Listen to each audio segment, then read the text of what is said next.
Skipping dimanapun kan berada, semoga dalam keadaan sehat ya, amin. Dapat casan dulu sempat kita ini ya wawancara, alhamdulillah masih aktif ya di bidang cleaning ya. Nah mungkin ada pertanyaan dari Pak Casan ya. Oke, mungkin teman-teman sebelum melanjutkan video jangan lupa subscribe dan like, komen ya, agar channel saya berkembang dan bisa ditonton banyak orang, gunanya buat pembelajaran ya, supaya kita ke depan lebih baik lagi nih dalam bekerja atau kita punya motivasi. Nah Pak Casan, ngomong-ngomong, ada yang mau tanyakan nggak? Boleh nanya apa aja, bebas ya, mengenai teamwork kayak kemarin Pak Ucup ya, atau mengenai apapun yang ada di lapangan, kendala-kendala mudah-mudahan terjawab. Atau ada yang dalam hati ada keraguan yang selama ini dipendam, misalkan kayak public speaking, kayak kurang pede gitu ya. Kan kemarin saya sempat upload di YouTube ya. Ya mungkin ada yang ditanyakan lebih mendetail atau kerjaan apapun boleh.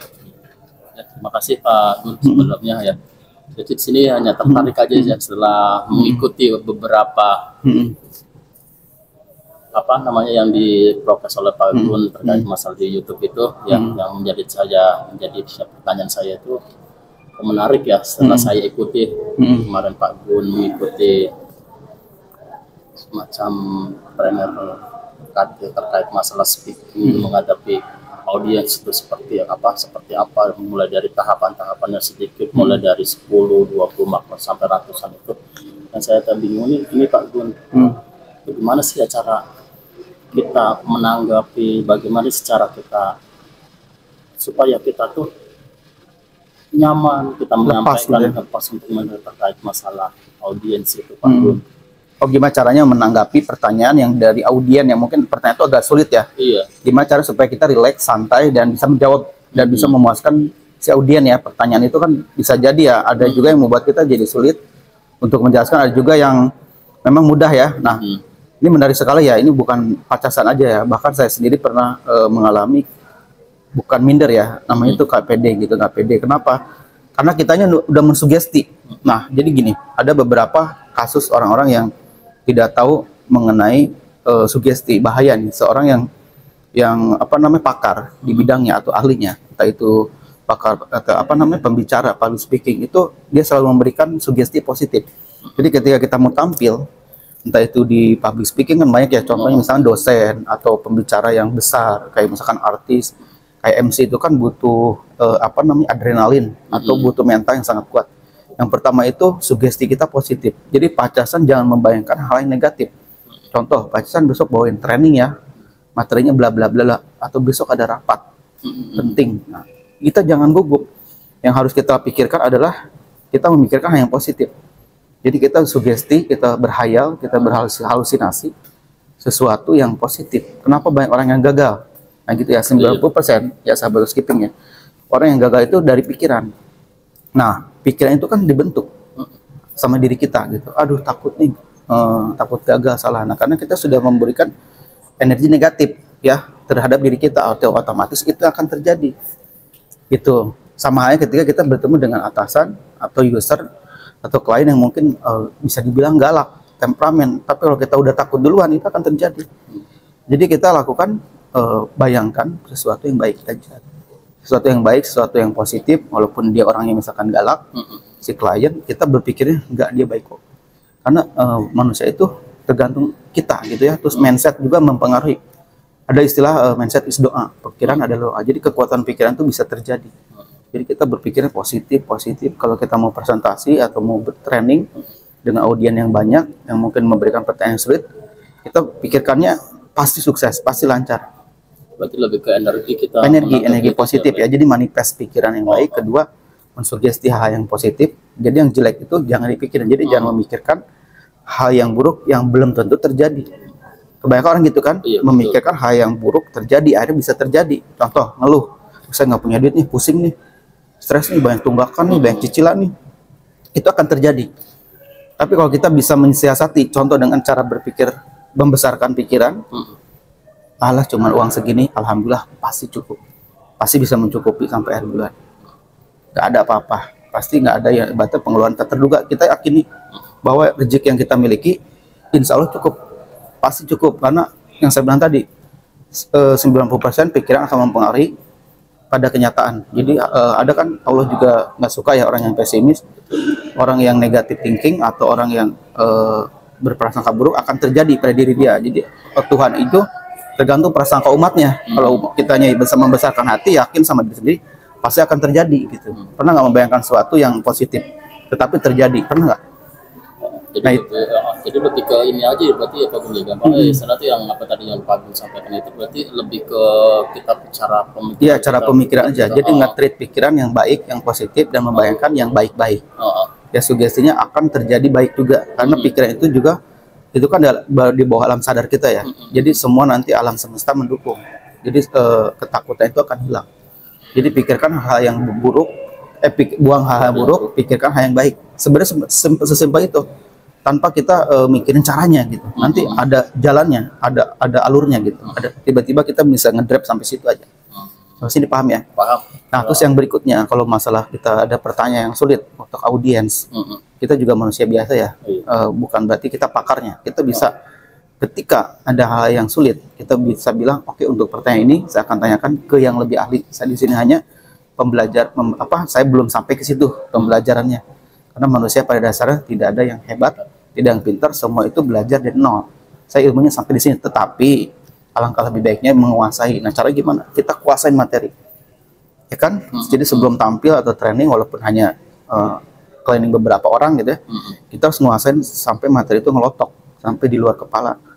Bukan menghafal, tapi memahami. Beda cara menghafal dan memahami. Kalau menghafal itu kan hanya tulisan. Contoh saya membaca Quran nih, saya membaca tulisan itu kan berarti belum tentu paham, tapi kalau memahami, oh ini ada kejadian apa nih, jam berapa, tanggal berapa.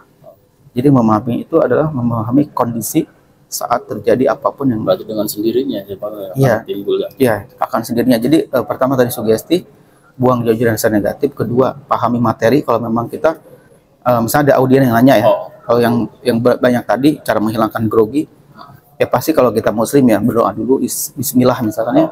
Dalam hati minimal 21 kali biar menghilangkan rasa grogi. Terus habis itu kita bikin audien itu nyaman dengan kita dengan cara ada ice breaking ya, yang lucu-lucu. Mungkin pernah lihat ya itu saya yang joget-joget itu sebenarnya untuk menghilangkan rasa grogi.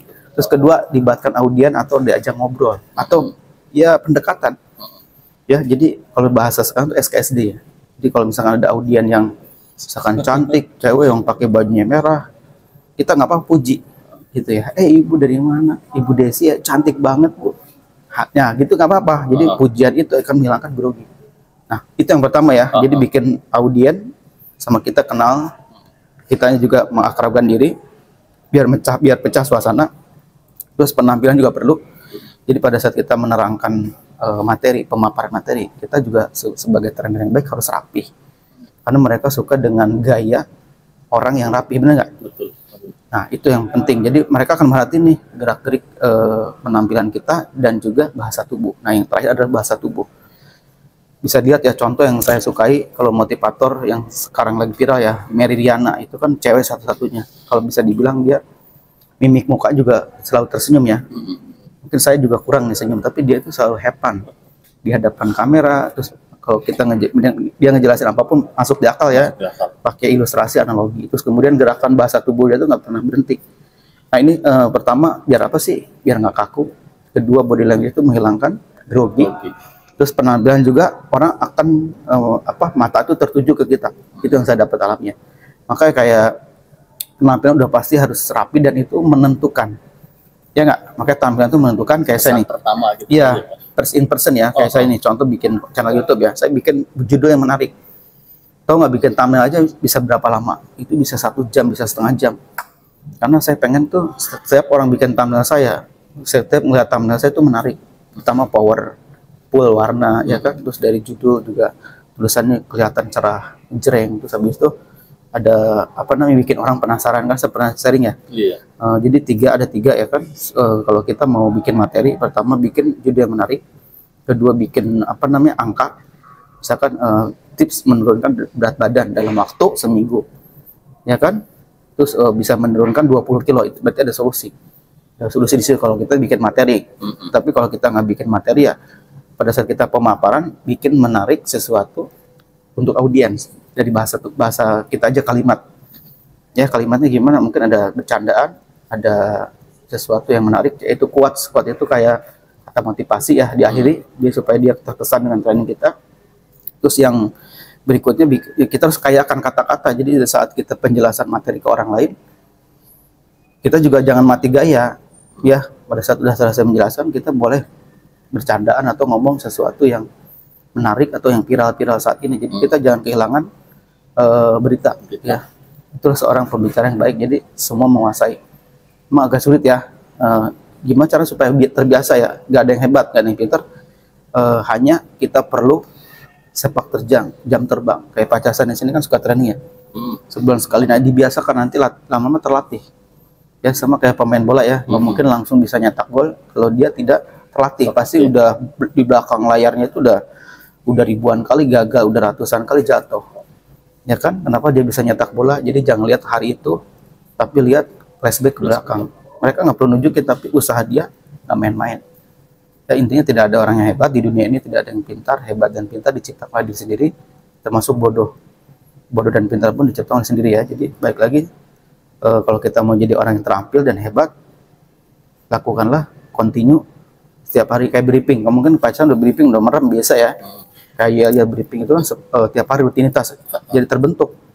Nah, cuman mungkin gimana caranya supaya briefing lebih asik, lebih enak ya. Pertama jangan tegang, kedua harus hebat, ketiga ya minimal ada lucu-lucuan juga nggak apa-apa. Ya gitu ya Pak Cesannya. Terjawab Mbak? Ya, terima kasih Pak Gun. Ada lagi? Ada ya beberapa unek-unek juga sih bagiannya terkait masalah ini. Juga jadi sih juga merasa heran gitu loh. Merasa heran itu sepertinya kayak gini. Kita kan kita kan di dunia housekeeping kan banyak sekali menemukan beberapa terkait masalah komplainan itu, entah itu terkait masalah komplainan dari user ataupun dari pemberi kerja itu tersendiri. Itu cara penanganannya gimana? Pemberi kerja ya? Iya, atau pemberi kerja itu siapa? Klien? Klien kan seperti klien ataupun user itu kan biasanya seperti player ya. Kayak bercanda. Iya, jadi itu cara penanganannya atau penanggapannya itu seperti apa ya Pak Gun? Juga kita menyampaikan apa sih dengan cara bahasa kita ataupun cara gimana itu seperti apa ya Pak Gun untuk se-efisien mungkin ataupun se-efektif mungkin supaya jawaban kita itu enggak menyinggung perasaan dari user yang komplain ataupun menanyakan hal yang ini. Ya, ini menarik sekali ya, banyak orang yang belum tahu ya tentang arti komplainan. Itu komplain itu sebenarnya kan masukan yang positif. Kalau kita mau ambil sisi positif, tapi kalau negatifnya ya itu kita jadi kesel. Artinya ngerasa kita itu sia-sia, padahal enggak. Yang pertama ya, kita harus mendengarkan komplainan. Ya, kalau pada saat mendengarkan komplainan, kita diam aja, nggak usah ngebantah, nggak usah argumen, kita dengerin dulu. Setelah itu kita bilang minta maaf. Mohon maaf Bu, atas kejadian ini saya pastiin ke depannya tidak terulang lagi. Terus setelah itu kita follow up pekerjaan yang kita komplain itu. Setelah follow up kita laporan kembali. Setelah laporan, kalau perlu kita minta untuk dicek. Bu, udah diselesaikan, kalau mau dicek monggo. Atau bareng-bareng hayu biar tahu gitu. Berarti kita lebih ke menawarkan itu ya? Iya, menawarkan. Terus ada lagi nggak yang masih kurang? Jadi mohon maaf, terima komplainan, berarti kan habis itu kita langsung jelasin kalau emang ada kejadian yang kira-kira harus dijelasin ya. Contoh misalkan kayak plafon rubuh ya kan, terus kalau misalnya ada hal yang case lain kita jelasin. Kalau memang tidak perlu jelaskan, kita langsung follow up, setelah itu jelaskan kembali atau report, ini Bu udah saya kerjakan, terima kasih Bu atas saran dan masukannya, kalaupun ada lagi silakan, ada lagi nggak Bu, kita kasih nomor HP nanti biar dia telepon kita. Nah, sebenarnya biasanya ada yang namanya training handling komplain ya. Saya belum lakukan itu. Nanti ada materinya. Pokoknya materi saya banyak insya Allah. Ya maksudnya iya, anak-anak yang butuh apa kita akan keluarin gitu. Biasanya pernah training handling komplain. Biasanya itu handling komplain itu biasa dilakukan di housekeeping hotel ya. Perhotelan itu kan banyak menangani klien. Dan jadi banyak yang nggak terima dengan pelayanan yang kurang, akhirnya dibuatlah si training itu handling komplain supaya kita saat menangani komplain udah biasa. Terus ke berikutnya jangan panik ya, santai aja. Namanya bekerja di dunia hospitality atau housekeeping itu pasti banyak komplainan karena kita kan bekerja untuk mereka ya. Jadi menurut kita baik bersih belum tentu menurut orang lain bersih, menurut kita nyaman belum tentu menurut orang lain nyaman. Makanya setiap mata itu berbeda-beda. Makanya ketika kita jenuh di satu tempat monoton, ada baiknya kita jalan-jalan keluar. Untuk apa? Studi banding. Bukan untuk jalan-jalan healing ya, tapi kayak ke mall, gua harus ke mall nih. Saya pengen tahu bersihnya di mall seperti apa, atau gua selesai ke hotel bintang 5 kalau ada duit ya. Gimana sih di hotel itu pelayanannya, atau saya harus ke restoran. Gimana mereka ada ada tampilan yang beda nggak dengan pekerjaan yang ada di saya? Kalau ada yang lebih kita ambil ilmunya, itu nggak apa-apa. Ya, kita perlu pakai ilmu ATM. Tuh ATM nggak? Tahu Apaan? apa sih kata Amati, modifikasi, amati, tiru, modifikasi, itu nggak apa-apa. Selama kita meniru yang baik, tapi dimodif, jangan copy paste banget. Ya, untuk meningkatkan standar atau kualitas. Jadi bekerjalah dengan baik di atas standar. Ketika ada komplainan, paling nggak kita nggak jelek-jelek banget. Maka saya sudah diajarkan, kerjalah dengan di atas standar. Ngerti nggak di atas standar? Lebih bagus kerjanya, excellent. Kan pernah diajarin kan? Excellent, Nah, kalau kita udah turun dikit, kualitasnya minimal ada di posisi baik. Tapi kalau kerjanya biasa-biasa, ketika turun drop, udah pasti nilainya cek. Ya kan? Makanya saya selalu merhatiin ke questioner. Saya nggak pernah mantau setiap hari, tapi untuk questioner itu jadi tolak ukur saya. Berarti mereka puas atau ada yang nggak puas. Itu kan questioner yang di bagian tiap bulan itu. Nah, itu hal yang harus di-maintain atau di-treatment. Contoh, Bu, yang kurangnya di mana ya? Ini perasaan saya sudah lakukan. Tapi kalau emang masih kurang, nggak apa-apa. Kita terima. Yang penting kasih tahu. Di note. Nanti setelah itu laporan lagi. Ini udah dikerjakan, Bu. Gitu. Terus buktikan, lampirkan foto. Kan suka ada ya foto pekerjaan. Kayak penyemprotan hama, apa segala macam. Supaya jadi bukti. Sekarang kan zamannya media sosial ya, digital ya. Jadi kalau laporan pekerjaan melalui foto, video. Kalau kurang jelas video, durasi boleh 2 jam, jangan kelamaan. Dalam cuman video potongan sedikit. Ya kayak tadi Pandin ya, dia selalu ngirimkan video paling nggak 1 menit, nggak apa-apa. Karena video itu kan hasil yang nggak bisa diedit, ya kan? Kalau foto kan masih banyak. Kayak pencitraan mungkin ya, kalau foto cuma gerak doang, habis itu buka lagi maskernya atau buka lagi alat-alatnya taruh. Tapi kalau video kan lebih ke real. Ya mungkin itu ya bisa terjauh nggak Pak Caca? Ya, terima kasih Pak Gun. Saya sangat puas yang terakhir ya Pak Gun ya. Saya ingin tahu sih aja sih sampai terkait masalah kiat nih Pak Gun. Kiat Pak Gun itu sampai sekarang udah menjadi seorang YouTuber dibilang. Belum terkenal, masih OTW. Amin. Ya kan? Kiat-kiatnya Pak Gun seperti apa sih sehingga menjadi seperti yang sekarang ini ya kan? Kita perlu mungkin yang lebih muda pengen belajar yang tadi disampaikan Pak Gunda kan, kita harus bergaul dengan orang yang di atas kita ataupun selevel dengan kita, mungkin terkait masalah pergaulan. Kiat-kiatnya dari Pak Gunda itu seperti apa sih Pak? Kiat-kiatnya gini. Kiat-kiatnya menurut saya pertama adalah kita disiplin ya. Untuk waktu, kita menghargai waktu. Pada saat jam kerja kita kerja, saatnya kita ada pekerjaan di luar ya kita harus disiplin juga, supaya orang juga ngelihat kita ini bahwa kita tuh orang yang disiplin. Yang kedua, berarti konsisten. Setelah disiplin kan konsisten ya. Makanya saya dalam hal apapun saya selalu konsisten. Saya tidak pernah, maksudnya saya nggak mau ada yang kurang di dalam diri. Contoh pada saat saya melakukan pekerjaan, saya harus totalitas. Pada saat saya bikin konten YouTube, saya pun harus totalitas. Artinya harus continue atau tiap hari, walaupun nggak tiap hari, minimal seminggu itu ada. Itu yang kedua. Yang ketiga, melakukan apapun, entah itu kita di perjalanan kerja, kita harus happy ya. Dalam artian kita harus bahagia. Karena bahagia itu menentukan sugesti juga. Kalau bahagia pasti energi yang ke kita pun datang ya bahagia juga. Nah itu yang 3 itu yang saya pegang selalu. Jadi disiplin, konsisten, terus yang bahagia itu happy. Jadi happy itu apa? Di saat kita bekerja, jangan kita memikirkan masalah pribadi. Lupakan masalah pribadi, kita lupakan sejenak. Adapun masalah kita jangan nonjolin, jangan nunjukin. Kalaupun ada, profesional dilakukan apa yang bisa kita lakukan semaksimal mungkin. Jadi jangan kita mengerjakan segala sesuatu 90%, tapi lakukan 100%. Kenapa? Biar totalitas, biar overall. Jadi secara all in, secara keseluruhan kita itu tidak kurang. Kalaupun ada yang kurang, kita perbaiki. Jadi kuncinya hari ini harus lebih baik daripada kemarin. Besok harus lebih baik daripada hari ini. Jadi evaluasi setiap hari. Itu sih kalau menurut saya 3 kata itu menurut saya udah mewakili segalanya. Ada lagi? Ya, terima kasih Pak Gun atas waktunya, dan saya alhamdulillah good. Oke, thank you Pak. Sampai ketemu di lain waktu, dan jangan lupa sering-seringnya. Siap. Thank you. Itu 19